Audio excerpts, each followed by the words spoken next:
Hi there, it's Angie Bird, and this is the very first episode of the Midlife Magic and Mayhem podcast.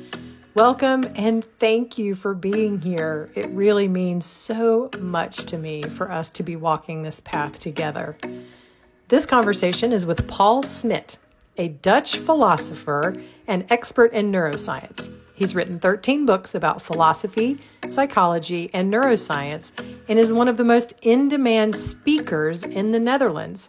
He's also a comedian. He's hilariously funny, has the greatest, lightest energy, and is just a rare human being. Now, you may be wondering why I chose to speak first to a man from the Netherlands about non-duality in philosophy when this show is about women in midlife. Well, I wanted to start here because these are foundational principles that support me, my body, and my mind in daily life. It might seem esoteric and highly philosophical at first glance, but I hope you can hear this with curiosity and openness. We talk about thoughts, where they come from, changing habits, the practical application of these ideas or pointers, and a bit about the brain as well. Paul is a friend, a collaborator with my husband, Scott. They actually wrote a book together, which I will speak to in the show notes, and someone who walks his talk like no other.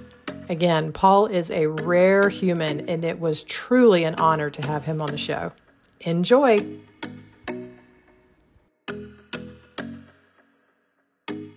Hello, Paul. Hello, Angie.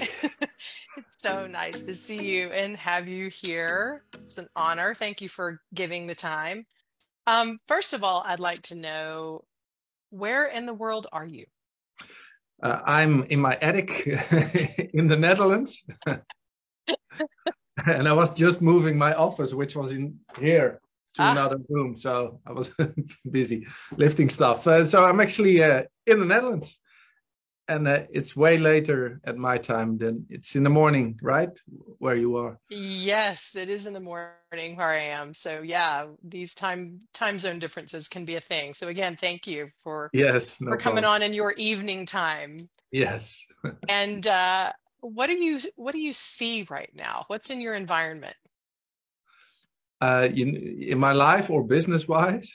In like literally right in front of you right now, just in the room.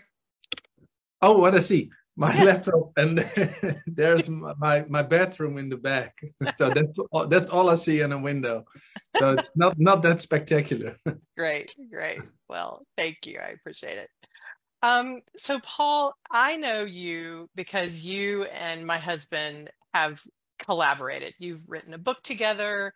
You've done some videos together. I've even been in a few of these videos that you Very guys funny have ones. done together. They're so fun. Uh, and so I'd love for you to tell us a bit about your story and how you got to be where you are. And there's this perspective, this thing out there called non-duality, and we can start walking in that direction. But I'd love to just hear a bit about your story. Well, my curiosity about what life is about, I think it started when I was 11 years old. I remember already writing some stuff down about does the world actually make sense? And then I started searching. So when I was a teenager, I would be in the library for many hours reading stuff from Eastern philosophies to Western ones. And then really did like philosophy. So I graduated with an essay on the evolution of the human consciousness. And after that, I came across monism from Spinoza and Albert Einstein, or non-duality. And I've written 13 books now about these topics. Yeah, that's enough, 13. I'm retiring writing now. So, and I wrote one with your husband, Scott, obviously, which is one of my favorite ones still. Good. So yeah, this is how my journey regarding philosophy started.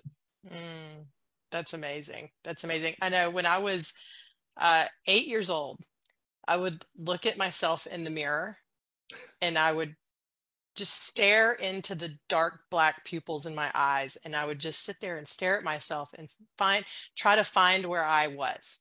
Yeah. I, right? This thing called I. Like, where is it in there? I have this sense of an I, and I would like, I am me. But if I am me, then who is me and who is I? That means there would be two of me. So where does and I would just twist myself up into this Chinese finger puzzle. And so, yeah, I've when I was younger, I started looking at really big questions and, Well, you it's know, a huge question, actually, because yeah. this is the whole basis of the philosophy of non-duality and also monism from Spinoza. Um, who are you? Because what we think we are is these are simply concepts and stories that we have about each other, and they also create a lot of stress and anxiety often because we believe these stories. But if you actually figure out who you truly are, then there's a big change that might occur. So, so who you truly are, that's such a great question because, we hear all in the world today about being authentic and your most authentic self and being your best self. And it always kind of makes me giggle because I'm like, you can't not be authentic. Right. Yeah, It's like you're always you. you're always you. So this idea. So I'd love to hear your thoughts more about this question, this idea of who you really are. Who are you? Yeah, well, Einstein said the idea that you are this separate entity is merely an kind of an optical illusion. So, and if you hear this for the first time, it might be mind blowing. That you as an individual are not who you think you are. So normally when I ask you, who are you? Then people always say, oh, I'm a man or a woman, or I am my name, or I am the CEO, or I'm a guitar player. Or so we always refer to labels that we put on top of this organism. But if you actually look for where is this I? So where is this I hidden inside your body? And then an Indian guru, Ramana Maharshi, he used to ask people, then where are you? So are you in your arms or your legs or your body or your brain? And then the funny thing is mostly people point to their brain. I should be somewhere in here. But of course, when we look at neuroscience, there's no I inside your head. There's not a puppet inside your head steering the wheel. These are like billions of neurons firing, and somehow the brain creates the illusion that this is me. It is a useful illusion, but it's merely an illusion. Yeah, that is so right. We we are really diving into the deep water quick. Yeah, well, okay. But the thing is, if you believe that this is me, then this is what we call the ego. Then people instantly get scared because you think, I need to control life and I need to be good enough. And these two are the main big fears of a human being. Like, am I good enough? And I need to control life. So, and then you go to all these trainings like be your authentic self, improve yourself, but it's a never ending story because you're trying to improve an illusion. Oh, ow. Okay. No, that's so good. It's so good. You're trying to improve an illusion. So you mentioned something a minute ago about, it is useful to have a me, right? Yeah. So where is the usefulness? Like, let's just say if someone's hearing this type of perspective for the first time, okay, what does all this mean? Like, so where's the usefulness of coming from this place in daily life? Let's say, like for you could give an example, or someone, like, how does this way of being, way of thinking, way of feeling impact daily, just walking around in the world?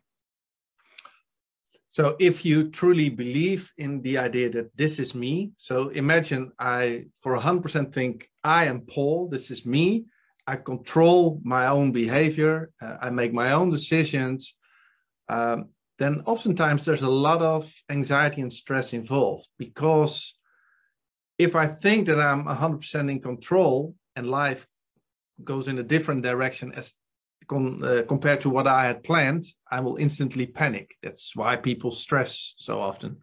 But also this concept, am I good enough, is bothering a lot of people, because you think I'm the way I look, I'm how intelligent I am what I have achieved. And if you believe in all these concepts, and then you start comparing yourself to people on TikTok or Instagram, you're like, they're even prettier than I am. They're even more famous and successful. And then there's instantly this idea again, I'm not good enough. And then people start to behave in a way that they've got a lot of compensating behavior, try to act in a dominant way, or they become really acting in a pleasing way. Like, if I'm good enough for you, you will tell me that I'm good enough. So believing in this I creates struggle in life. So the only usefulness is that when we say, okay, we're going to do a Zoom session, then, you know, I'm Paul, you're Angie, and we pretend to be an I because this is very useful in our daily routines. But it's only a tool, and it's not something that's really that really exists. Mm. So then let's circle back to this idea of non-duality. I don't even know what idea, concept, perspective, theory of it's just a pointer. It's not a religion. It's not a philosophy. It's just a pointer. And it points to the idea that everything is not two, because it's non-duality. It points to that everything is one. So Einstein would say everything is one energy, and everything is one energy at play. So the wind blows, a waterfall just automatically streams, the dog barks, a bird flies, and we are talking. It's all happening automatically.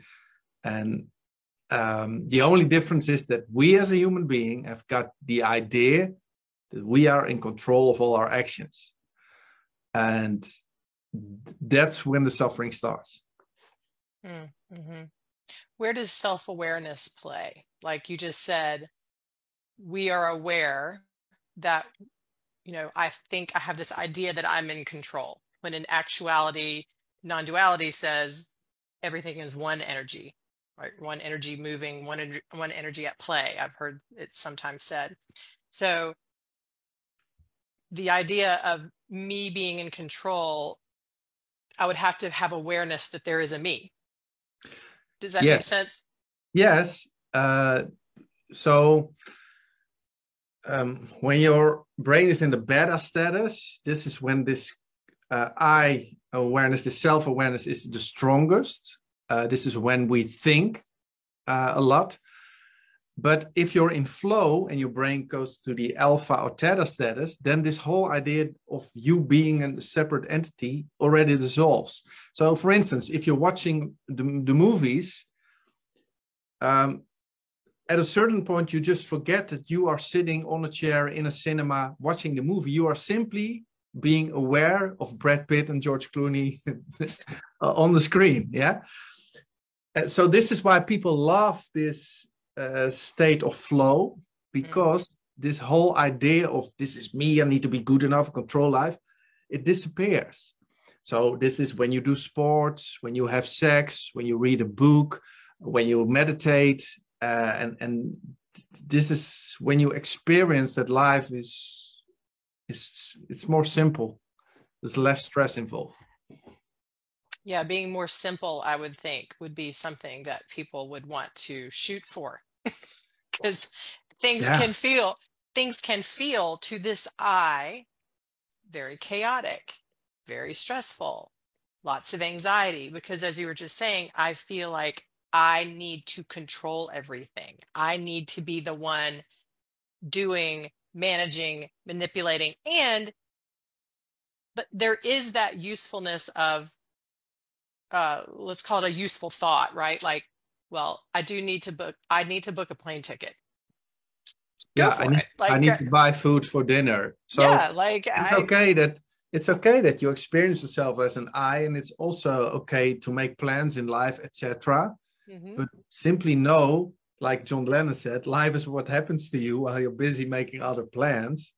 I mean, if people could if 10 years ago they would show you a scene or about how your life looks like right now, you could never guess. And besides that, you don't even know what the next thought will be that pops up in your head. You don't know. It's a That's for mystery. sure. Yeah, that's for sure. For sure. I have no idea what's getting ready to come out. And you can plan and write and do all the things that we do, and then you still don't know. Yeah, but it's funny thing is people in the morning, I sometimes do it. I make plans and a schedule for today. And when I look back in the evening, you're like, wait a minute, this all went totally different. And that's where that, for me, like, that's where the magic is. True. That's where yes, make the plan, do the thing, all of that. But then there's that part of being in that flow. Like when we can relax back into a state, like I was thinking, the different areas or things that I might be doing that in my own life where that sense of self dissolves, right? Like what you were speaking to earlier. And, an obvious one that people kind of think about is meditation. Like if you're in a really meditative state, you can have that sense of self dissolve. For me recently, it's been movement and dance. I grew up as a dancer, so I'm bringing that back into my life. And it is amazing, the somatic experience and me not thinking and being able to drop out of mind state. And it's not always easy, by the way. No. I struggle with it, like, God, whoa, but it's the more you move, and I have a wonderful leader as well in this, but the more being able to drop out of the mind and into the body, and more of that somatic movement experience really has that sense of self-dissolve. Definitely. And then that's where, for me, I find real creativity can bloom. Yes. Is from me getting out of the way. That's so true. Yeah. Bono from U2 used to say, don't interfere with the pen, let the pen do its work. Exactly. And that's it's also from neuroscience. When you start, imagine you have a lot of worries, then you start dancing, and let's say after 50 minutes, your brain goes from the beta status, where there's a lot of thoughts, to the alpha state. And then life is being experienced in a more liberate way. But also in the alpha state, or even deeper, the theta status, this is when creativity occurs, not when we think. So it's hilarious that in companies, when people want to become creative, they have brainstorm sessions. And this is the worst possible method to become creative. It's impossible. I love that. And I just had a brilliant thought. They need to have dance storm sessions.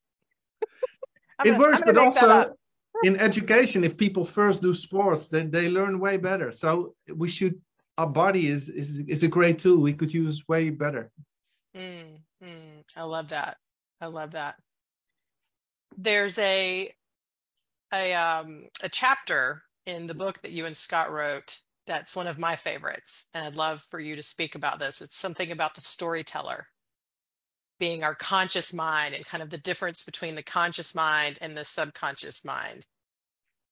Yeah, so the unconscious brain activity is 200 times stronger and faster compared to what we are aware of. So it's actually the unconscious brain that does everything. And afterwards, we become aware of it. And like this awareness we have is also a storyteller. So it always tries to come up with excuses, explanations. It creates a lot of worry. So right now, this speaking happens. It all goes automatically. I'm not thinking about what I'm going to say. It's the unconscious brain that's now talking and moving my hands, etc. And it's afterwards that I become aware of what I just said. And then the storyteller comes up with a story.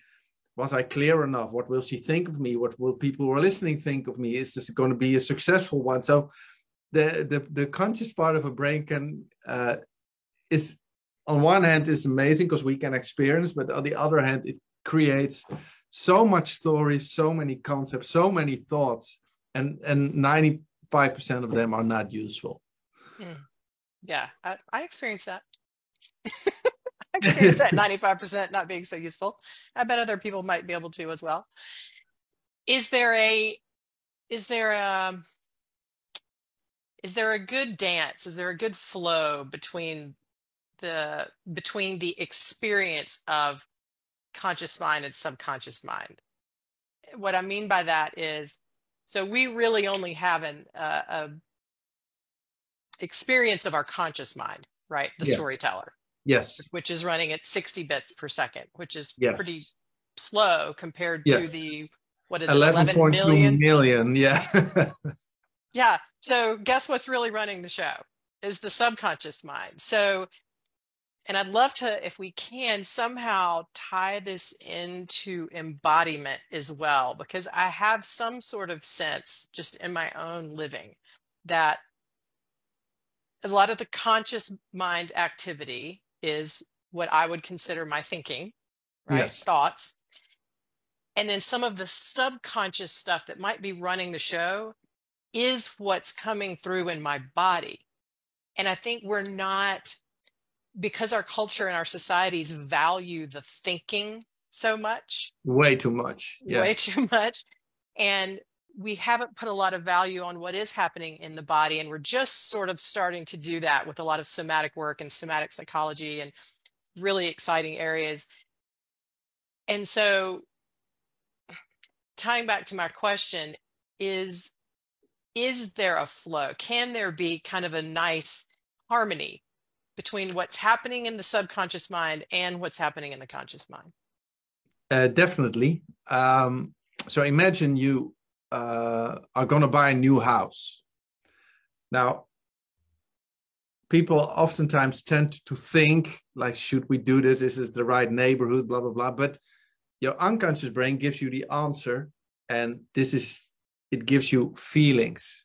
So your feelings, your gut feeling is actually the unconscious brain that gives you input. So whenever we worry about something, we oftentimes think and think and think. Well, if you simply listen to your gut feeling or your intuition, as you might call it, it's way easier. So this is also if you don't believe your thoughts that much anymore, then your creativity increases, but also your intuition it's way clearer.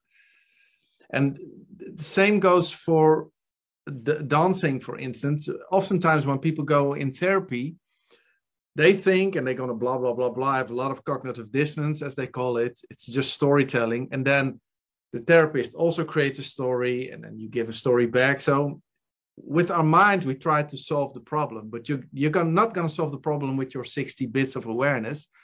It all happens in the unconscious brain.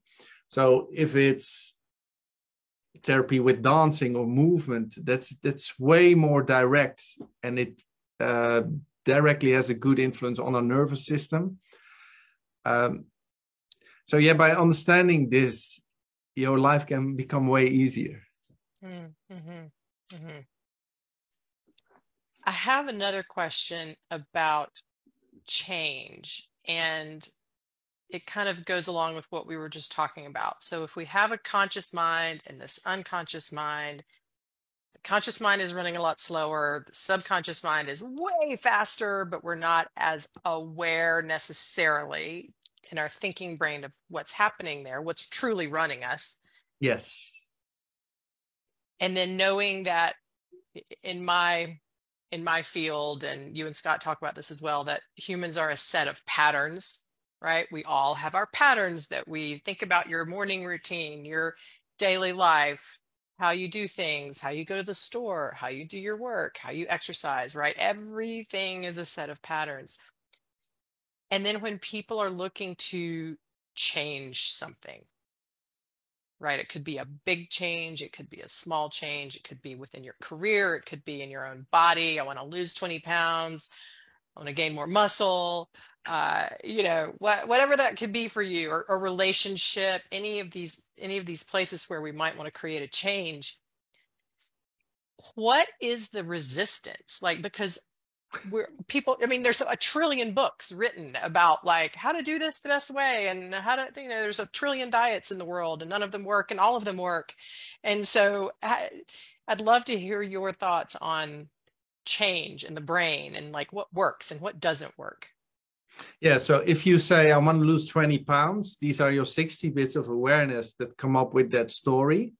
And because we believe that we are in control, we believe that we will actually lose 20 pounds. Well, 86% of all diets fail. So it doesn't work that way because the unconscious brain is way, way stronger. And in order to save energy, our brain does everything from our routine and keeping your patterns. So if you want to change, if it's just a story, nothing will happen, but you need to change patterns in the unconscious brain. And the best way to do it with very small concrete steps. So don't go on a diet instantly and change your whole schedule, etc. No, start very, very simple. So first change your breakfast. That's the only thing you change. And if you've done that for about 3 weeks, after 21 days, normally a new routine is installed. Then you go to your lunch. And after that, you go to your dinner. So do it with very small concrete steps. But because we believe that we are in full control, we want to do it in a way too radical way oftentimes. And it's even more complicated because you can go on a diet and for 2 weeks it will go perfectly. But then something happens in your life and you've got a huge amount of emotions. And whenever there are a lot of emotions, then the rational part of a brain can't suppress your tendencies anymore. So this is when you will walk to the kitchen, get a chocolate, a bottle of wine, etc. Yeah, that's a great, yes. I mean, I've certainly had that experience, right? Everyone. I mean, right? Like, of course, but there's cake. But I know how it works. And when everything goes well, I don't drink alcohol for 2 weeks. And then I did 9 shows in 4 days lately. And I came home and I was extremely tired. And then my brain simply walks to the fridge, gets a beer, and then drinks 5 beers. And then I wake up like, oh, I'm an idiot. But it happens to everyone. Right. And then, so what do you do in that I'm curious, like, what do you do in that circumstance? It could be that example or any other example, like, because what can happen is then we just take that and we beat the shit out of ourselves with it, make ourselves feel bad, terrible. Like, I did it again. I can't do anything right. Right. So that goes back to that control. And I'm not good enough. To be good enough. I'm not good enough. And I lost control. So for you, in an example of like, oh yeah, I was tired. I did 9 shows and whoo, something happened. I wake up and think I'm an idiot, and I just laugh because I simply know that in that evening, my neocortex, the rational part of my brain, could not suppress my tendencies anymore because I was way too tired. And this is when that happens. So I instantly forgive myself, and I know I couldn't do anything about it. And I start with a clean sheet. And if you do not start with a clean sheet, this is what you mentioned, this whole feeling of guilt, not being good enough. You carry it with you, which has a negative effect on your emotional system. And therefore, you're more likely to drink, eat, etc. again. Are there things that we can put in place? So not that there need to be, but, say that you do have a set of circumstances. I had 5 shows in 4 days or whatever that could be for someone. You're tired, right? And then when we're tired from either physically tired, mentally tired, emotionally drained, then that, like you said, it's like starts to wear down that activity of, kind of being in flow. It just starts to wear that down, and we might not make a decision that we would normally make if we were hitting on all capacities. So yes, are there ways or are there things to put in place? Like, I think Seth Godin might call it the dip. Like, if you know that the dip is going to be coming out there, is there something? Can you put something in place that would at least kind of help that maybe not occur, and then we don't have that cycle of beating ourselves up afterwards? Yeah. what I normally do if I see that my mind is spinning because I'm simply too tired, I go to bed. That it's so simple because I know when I sleep and I wake up, neocortex is strong again. There's no problem anymore. And this is because your neocortex is weak in the evening. So you're easily more likely to walk to the refrigerator in the evening. And you're more emotional unstable in the evening. And therefore, you act differently in the evening. So, but the remedy is sleep. So when people oftentimes they worry in bed and they start spinning and if this and then that and if I had but you will not find an answer. Just sleep. That's all. If it were that simple, If we could tell our mind, oh, just sleep. Now, this is not something you can instantly do. This is also a process that I think it takes years and years and years. It's actually training your brain to understand what thoughts actually are. You do not create thoughts. You are not your thoughts. You're simply the awareness looking at the thoughts. So, and once this insight integrates in your whole system, this is when your mind becomes really still. But that takes a Zen Buddhist oftentimes 10 or more years. So, but yeah, I definitely hear that. Let's talk about thoughts though for a minute. Thoughts, you don't create your thoughts. No. And this is something actually no one seems to comprehend. We are so identified with our thoughts. So if a thought pops up, it's instantly my mind creates the illusion. I created the thought and the thought is true. So, but if you believe all these, we've got thousands and thousands of thoughts in a day. So, and if you believe them all, this is instantly have a negative effect on your whole body and your emotional system. So if I have a thought like I'm not good enough, for instance, then if I believe the thought, then it instantly gives some emotions.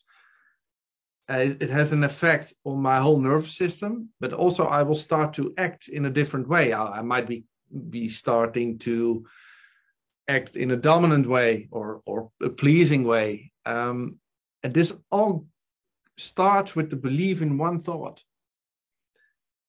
So, and once you understand that you are the awareness, and this is what you can literally experience, you are the awareness in which a thought comes and goes.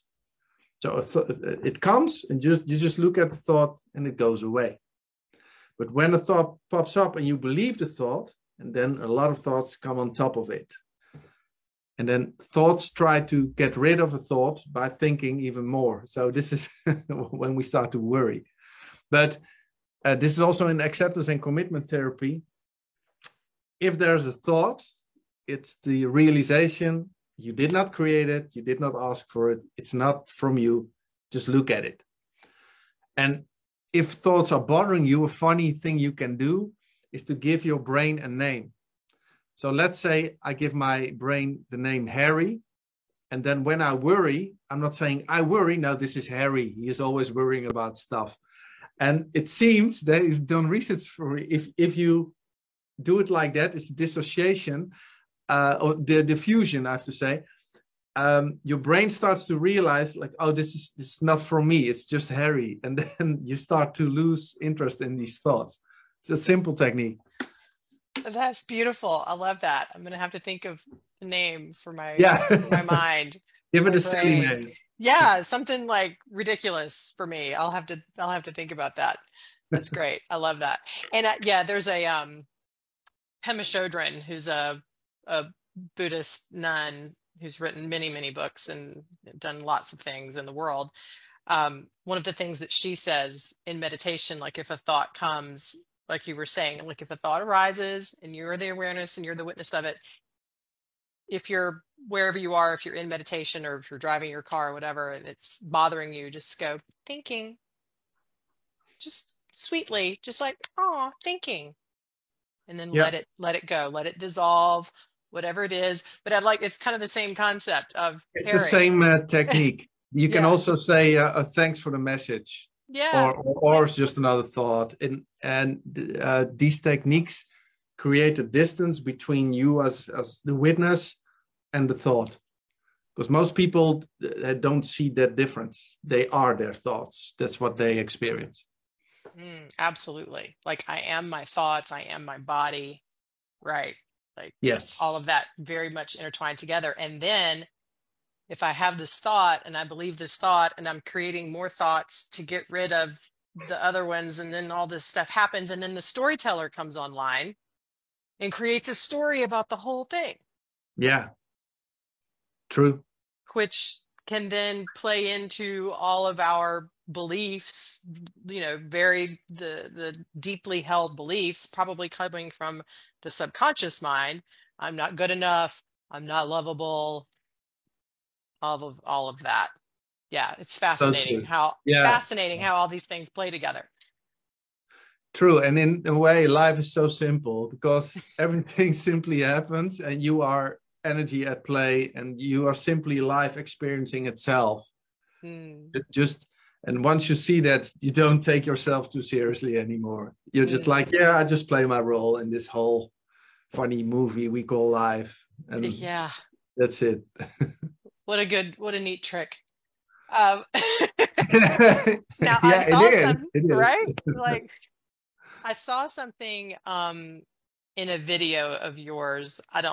I just saw it recently, but I don't remember when the video was made, that you had spoken to, I think earlier on in your experience of being in this domain, that you were putting a lot of effort into understanding all of this, understanding non-duality or any sort of spirituality or whatever it is that you were grasping, searching, seeking.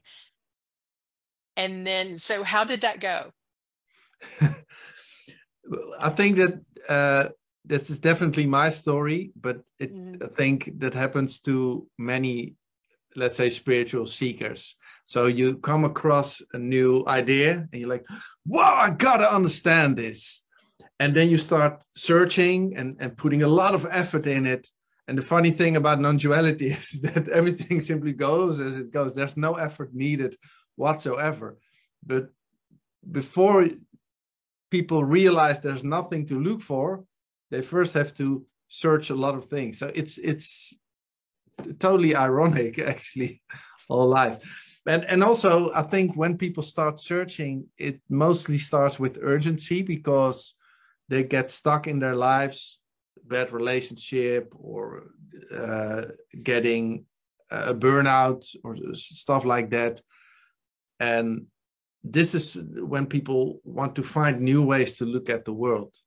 And so this whole search process, even though it's not necessary, it's first necessary. That's also in Buddhism, the paradox. Yeah, absolutely. Like I can feel that, it's either that sense of urgency where there's enough pain that something has happened. It could be a physical ailment, or it could be emotional, relational, a relationship dissolving, a big move, a death, like any sort of big transition, pain point, urgency. Yeah. Or from my understanding, it also can come from great passion. Definitely. Yeah. I think, well, you too, when you start at the age of 8 with the journey. Yeah, for me, it came simply from passion.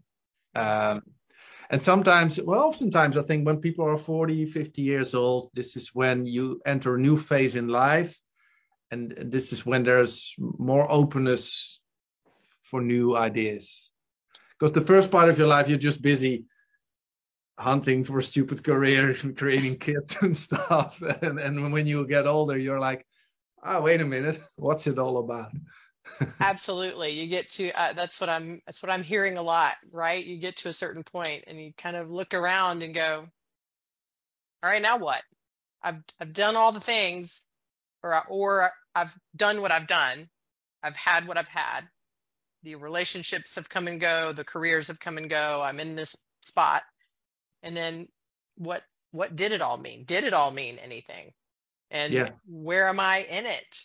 Who am I? All these the bigger sorts of things do start to come up. So I Yeah. really appreciate your perspective and you and I have never met in person, unfortunately. Hopefully No, that will we've seen each change other one so day. many times, I but know. I would love to. I would love yeah, to.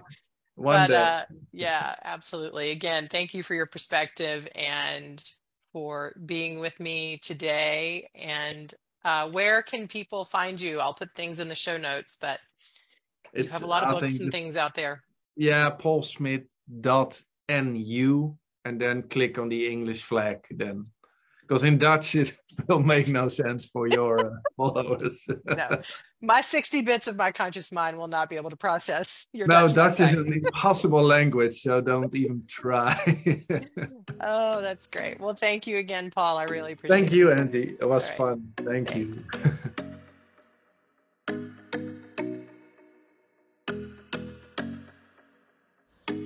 I hope you enjoyed that conversation with Paul. He has the lightest and best energy. And if you would like a digital copy of the book that he wrote with my husband, Scott, called A Cloudless Mind, please send me an email at angie@angiebird.com.